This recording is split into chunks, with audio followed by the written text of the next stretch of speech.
Եթերում լուրերի ժամը 17-ի թողարկումն է, ես Մերի Դանիելյանն եմ, բարի օր։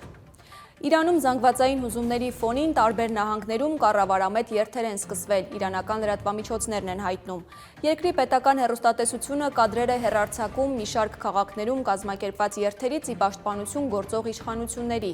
Երթի մասնակիցների ձեռքին կան երկրի դրոշներ, հակաամերիկյան եւ հակաիսրայելական կարգախոսներով պաստառներ, ինչպես նաեւ իսլամական հեղափոխության առաջնորդ հանգուցյալ Իմամ Խոմեյնիի եւ հանրապետության ներկայիս ղեկավար Այաթոլլահ Ալի Խամենեիի դիմանկարները։ Հիշեցնեմ, Թեհրանի դատախազ Ալի Սալեհին զգուշացրել է, որ զանգվածային անկարգությունների կազմակերպիչները պատասխանատվության կենթարկվեն քրեական օրենսգրքի պետության դեմ ապստամբության հոդվածով։ Մեղադրյալների առաջին խումբը կախաղան կբարձրացվի չորեքշաբթի։ Բախումների հետևանքով նաև հայ ցուցարար է սպանվել Էջմին Մասիհին։ Երկրում երրորդյա համազգային սուք են հայտարարել զոհվածների հիշատակին։ Ըստ Reuters-ի բողոքի ցույցերի սկսվելուց ի վեր Իրանում առնվազն 466 մարդ է զոհվել։ Այլ աղբյուրներ նշում են 544 թիվը։ Իրանի իշխանությունները վերահսկողության տակ են վերցրել երկրում իրավիճակը, հայտարարել է Իրանի արտաքին գործերի նախարար Աբբաս Արաղչին։ Նա նաև շեշտել է, թե Թեհրանը պատրաստ է բանակցություններ վարել Միացյալ Նահանգների հետ, սակայն դրանք պետք է հիմնված լինեն փոխադարձ հարգանքի վրա։ Ըստ Reuters-ի Թրամփն ավելի վաղ հայտարարել էր, որ Թրամփը հնարավոր է համարել Իրանի ներկայացուցիչների հետ հանդիպումը Թեհրանի միջուկային ծրագիրը քննարկելու համար։ Իրանում ստեղծված իրավիճակին է անդրադարձել դիվանագիտության ղեկավար Կայա Կալասը, նա խաղաղ ցուցարարների նկատմամբ բռնությունն անընդունելի է համարել եւ Իրանի դեմ նոր պատժամիջոցներ սահմանելու պատրաստակամություն հայտնել։ Գառնիում վարչապետ Նիկոլ Փաշինյանի ներկայությամբ պատարագի եկած անձանցից մեկի արտահայտության հիման վրա քրեական վարույթ է նախաձեռնվել։ Հիշեցնեմ, նա վեհափառի հասցեին ասել էր՝ մի հատ քար խփեն գլխին, սատկացնեն։ Լրատվամիջոցների տեղեկություններով նշված արտահայտության հեղինակը Էդվարդ Ստեփանյանն է, որը Գառնիի համայնքապետարանի ենթակայության տակ գտնվող կոմունալ տնտեսության աշխատակից է։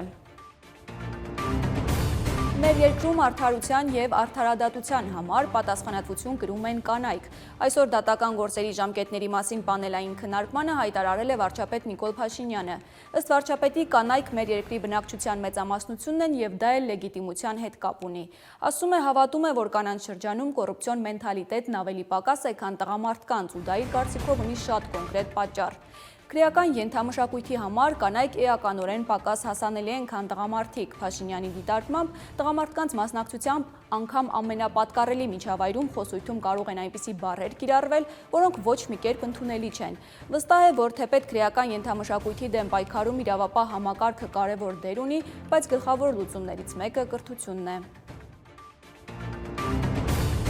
Թուրքիայի ուժայինները Ֆեթուլլահ Գյուլենի կազմակերպության հետ կապի մեջ կասկածվող ավելի քան 80 կասկածյալի են ձերբակալել։ Թուրքիայի ներքին գործերի նախարար Ալի Եռլիկայանը հայտնել է, որ գործողություններ են իրականացրել միաժամանակ մի շարք քաղաքներում եւ ձերբակալվածների մեջ նաեւ պետական պաշտոնյաներ կան։ Թուրքիայի իշխանությունները Գյուլենի կազմակերպությանը մեղադրում են 2016-ի հուլիսի 15-ին տեղի ունեցած պետական հեղաշրջման փորձին մասնակցելու մեջ։ Հիշեցնեմ, Թուրքիայում ապստամբությունից հետո ձերբակալվել էր ավելի քան 80,000 մարդ, աշխատանքից հեռացվել էր մոտ 150,000 պետծառայող, այդ թվում զինվորականներ։ Ինքը Գյուլենը, որն այդ ժամանակ գտնվում էր Միացյալ Նահանգներում, հերքել էր մեղադրանքները։